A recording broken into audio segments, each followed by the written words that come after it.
Finally we got the Avengers Doomsday trailer before GTA 6। तो इतने सारे लीक्स के बाद जब हम ऑफिशियल ट्रेलर देखते हैं तो हमें पता चलता है कि जो भी लीक्स आए थे वो काफी सही थे, क्योंकि जिस तरह से हमने लीक्स को देखा था ट्रेलर काफी कुछ वैसा ही है। तो ट्रेलर से पहले एक बार हम बात करते हैं मूवी के ऊपर। तो ट्रेलर से कुछ दिन पहले अभी इसका रन टाइम अनाउंस हुआ था, जो कि है 2 आवर्स 45 मिनट्स। जहां पहले रूमर्स आ रही थी कि मूवी का रन टाइम शायद 3 आवर्स 45 मिनट्स हो सकता है, पर अब ये कंफर्म हो चुका है कि मूवी इतनी लंबी नहीं होने वाली है। जब डूम्सडे अनाउंस हुई थी तो मुझे लगा था कि मूवी के अंदर दो प्रॉब्लम्स हो सकती हैं, जो कि है कास्टिंग और स्क्रीन टाइम। जब इतनी बड़ी कास्ट को अनाउंस किया था तो सबसे बड़ा सवाल था कि तुम किस कैरेक्टर को कितना स्क्रीन टाइम दोगे। इतने सारे कैरेक्टर्स हैं, इतनी सारी टीम्स हैं, उन सबको हैंडल करना है, फिर डॉक्टर डूम को सेटअप करना है, तो इसलिए काम काफी मुश्किल था, जो कि मुझे लगता है ट्रेलर देखकर कि रूसो ब्रदर्स ने इसको काफी अच्छे से निभाया है।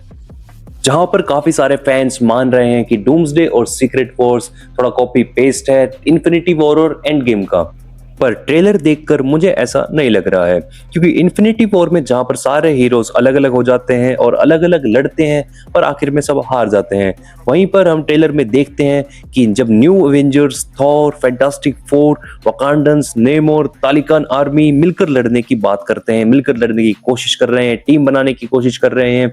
और डॉक्टर डूम को काफी ज्यादा हाइप किया गया है, उसे एक बहुत बड़ा थ्रेट दिखाया गया है, जहां पर हम ट्रेलर के स्टार्टिंग में देखते हैं कि प्रोफेसर एक्स और थॉर कैसे डॉक्टर डूम को बहुत एक टेरिफाइंग विलन के रूप में एस्टेब्लिश कर रहे हैं।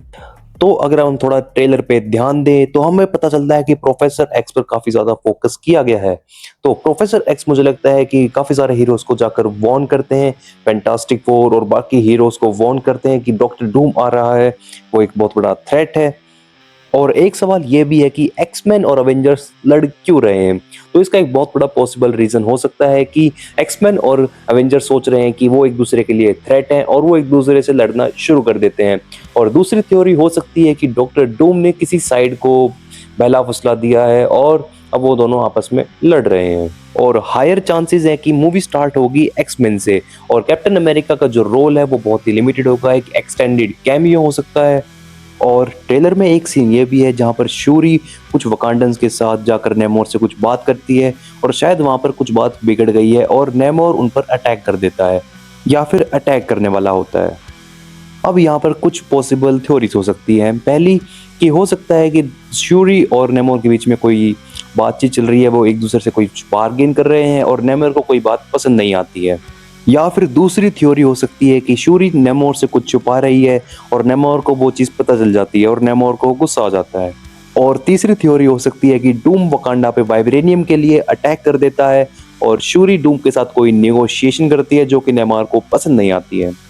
और ट्रेलर के अंदर हम कुछ सीन्स देखते हैं, जैसे कि एंटमैन अपनी बेटी को फॉरहेड पे किस कर रहा है, या फिर शू अपने भाई को गले लगा रही है, या फिर इस तरह के कुछ इमोशनल सीन्स जिसके अंदर हमें पता चलता है कि मूवी के अंदर काफी ज्यादा इमोशनल डेप्थ भी होने वाली है।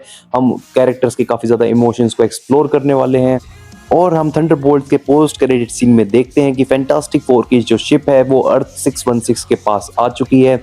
और हम ट्रेलर के अंदर देखते हैं कि जब fantastic four new Avengers tower के अंदर आती है तो थॉर उनके साथ है। अब इसके दो मतलब हो सकते हैं, यहाँ पर दो थ्योरी बनती है। पहली कि थॉर फैंटास्टिक फोर के साथ आया है, मतलब उस शटल के अंदर थॉर भी है। या फिर दूसरा कि थॉर खुद अवेंजर्स टावर पे आ गया है, जो कि बहुत ही कम चांसेस हैं। यानी कि थॉर फैंटास्टिक फोर के साथ आया है, इसके चांसेस बहुत ज़्यादा हैं। और यहाँ पर एक बहुत बड़ी मिस्ट्री बनती है कि थॉर और फैंटास्टिक फोर मिले तो मिले कैसे। यहाँ पर मेरे पास एक थ्योरी है। जब हम फैंटास्टिक फोर के पोस्ट क्रेडिट सीन में देखते हैं कि डूम रिचर्ड्स के साथ कुछ बात कर रहा है या उसको किडनैप करने की सोच रहा है, तो यहाँ पर दो केसेस हो सकते हैं। पहला यानी कि या तो यहाँ इनकर्जन हुआ है या फिर यहाँ पे कोई टीवीए ने कुछ छेड़खानी की है, जिसकी वजह से थॉर और फैंटास्टिक फोर आपस में मिल जाते हैं और डॉक्टर डूम को फेस करने की कोशिश करते हैं, पर वो डॉक्टर डूम से लड़ नहीं पाते हैं और वहां से भाग जाते हैं 616 अर्थ पर मदद मांगने के लिए। हो सकता है कि थॉर ने उन्हें कहा हो वहां पर जाने के लिए। और अगर टीवीए वहां पर सच में छेड़खानी करता है तो इसका मतलब ये भी हो सकता है लोकी ने थॉर और फैंटास्टिक फोर की मदद की है डॉक्टर डूम से बचने के लिए, और लोकी ने उन्हें अर्थ 616 पर पहुंचाया है। और इनकर्जन्स की वजह से एक्समैन आ जाते हैं मेन एमसीयू टाइमलाइन के अंदर और वो फेस करते हैं अवेंजर्स को और वो उन्हें अपना थ्रेट समझ लेते हैं। और शायद यही एक पॉसिबल रीजंस हैं कि हमें फैंटास्टिक फोर और एक्समैन मेन एमसीयू लाइन के अंदर देखने को मिलते हैं। और हम एक सीन के अंदर लोकी को देखते हैं कि अब वो टाइम लाइन्स को पकड़ा हुआ नहीं है, वो एक कुर्सी के ऊपर आराम से बैठा है और एक कार्ड देख रहा है जिसके ऊपर उसकी फोटो है, वो कोई टीवी का जैसे कोई आईडी कार्ड हो। और मुझे लगता है यहाँ पर डॉक्टर डूम ने कोई अटैक किया है या फिर कुछ बहुत बुरा हुआ है टीवी के अंदर जिसे लोकी समझ नहीं पा रहा है, या फिर लोकी बहुत ज़्यादा बेसहारा फील कर रहा है। और अगर हम एक और सीन को थोड़ा ध्यान से देखें जिसके अंदर शू और जॉनी एक दूसरे को हग कर रहे हैं, ये थोड़ा काफ़ी ज़्यादा सैड मोमेंट लग रहा है। तो इसके अंदर एक बहुत पॉसिबल रीज़न हो सकता है कि वहाँ पर किसी फैंटास्टिक फोर मेंबर की डेथ हुई है, जो कि मोस्ट प्रोबेबली द थिंग है। और ट्रेलर की मेन हाईलाइट थी थॉर वर्सेस डॉक्टर डूम, जिसके अंदर थॉर हवा में उड़ता है और अपनी पूरी ताकत के साथ स्टॉर्म बेकर से डॉक्टर डूम पर अटैक करता है और डॉक्टर डूम बहुत आसानी से उस स्टॉर्म बेकर को सिर्फ अपनी 2 उंगली से रोक लेता है, जो कि दिखाता है कि डॉक्टर डूम सच पे बहुत ज़्यादा स्ट्रॉन्ग है और एमसीयू ने डॉक्टर डूम के एक बहुत ही स्ट्रॉन्गेस्ट वेरिएंट को यूज़ किया है। और हमें शायद थॉर की थॉर फोर्स भी देखने को मिल सकती है। अब ये थॉर फोर्स है क्या? तुम इसे ऐसे समझ सकते हो कि जब थॉर अपने फादर यानी कि ओडिन की पावर्स को इनहेरिट कर लेता है, उन्हें समेट लेता है, तो थॉर अपने फुल पोटेंशियल पर पहुंच जाता है, वो बहुत ज़्यादा पावरफुल बन जाता है और उसी चीज़ को थॉर फोर्स बोलते हैं। और अब बात करते हैं कैप्टन अमेरिका के ऊपर, यानी कि अपने स्टीव रॉजर्स के ऊपर, जिन्होंने अपनी पूरी दाढ़ी बढ़ा ली है और इन्फिनिटी वॉर वाली वाइब दे रहे हैं। और वो अपने कैप्टन अमेरिका वाले सूट में नहीं है, वो अपने सिविल सूट के अंदर है, जिससे हमें पता चलता है कि या तो ये हो सकता है कि ये कैप्टन अमेरिका हो सकता है वो कैप्टन अमेरिका ना हो जिसे हमने एमसीयू टाइमलाइन के अंदर देखा है, ये उसका कोई वेरिएंट हो सकता है, या फिर ऐसा हो सकता है कि ये एक बस डायरेक्टर ने अपने मजे लेने के लिए ऐसा किया है।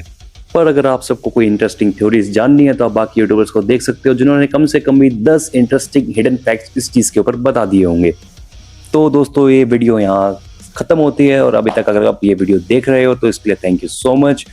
अगर आपको वीडियो पसंद आई हो तो please like and subscribe. Thank you.